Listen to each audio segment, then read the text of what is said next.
Hey, howdy. My daughter called me a birth person, so I called her a financial drain.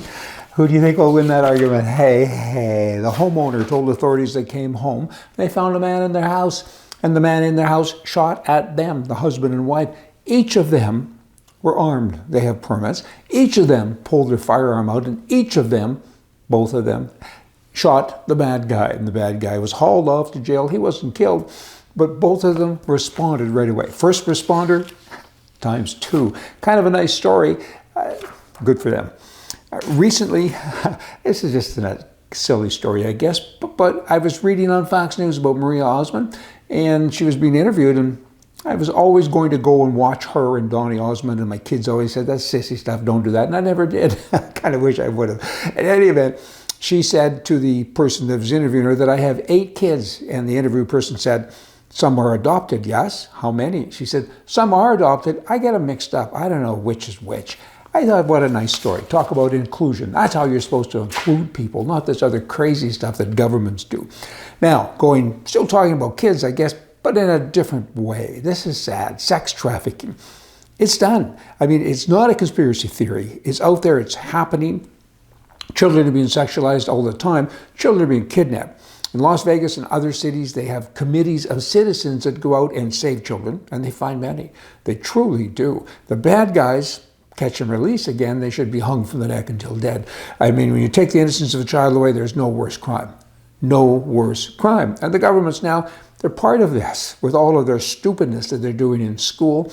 These liberal people, it's bad. They're after our kids. The penalties for those who use the children badly, whether it be government, which is kind of, inactive in the sense they're not physically doing it, I guess, or abducting children, but certainly they're part of it. The sentencing is light all of the time. They encourage it, basically. So how can we help?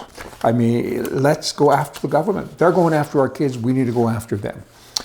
Kids, they're important. Now, here is a story from our Kansas Governor, Sarah Huckabee Sanders. I like her. I like how she talks. She's kind of a right-wing gal, and she says this. Every single thing, she's referring now to Joe Biden, every single thing that this man and his administration touch, they absolutely destroy. The one thing I try not to forget is that leftists who want to destroy the U.S. are a minority. Our country is being run by a deranged group of extremists. That comes from Donald Trump, not from her. So they're both saying the same thing.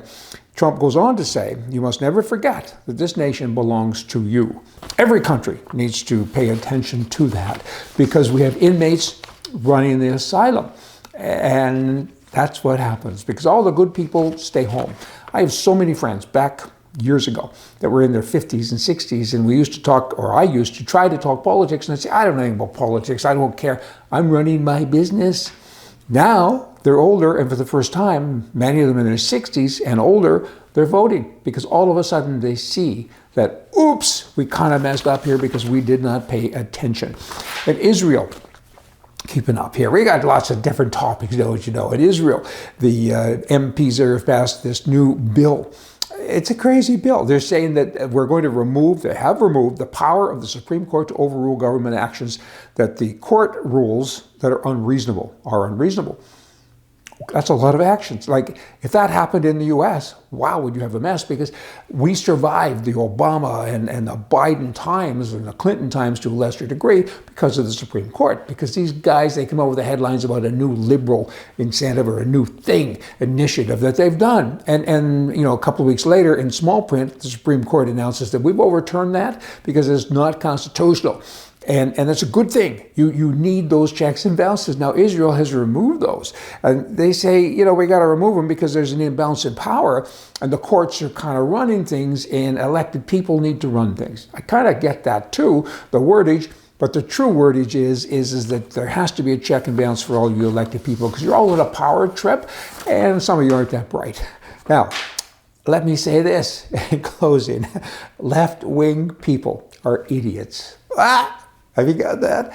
I feel bad for not feeling bad for saying that. How do you feel about that? Hey, see ya.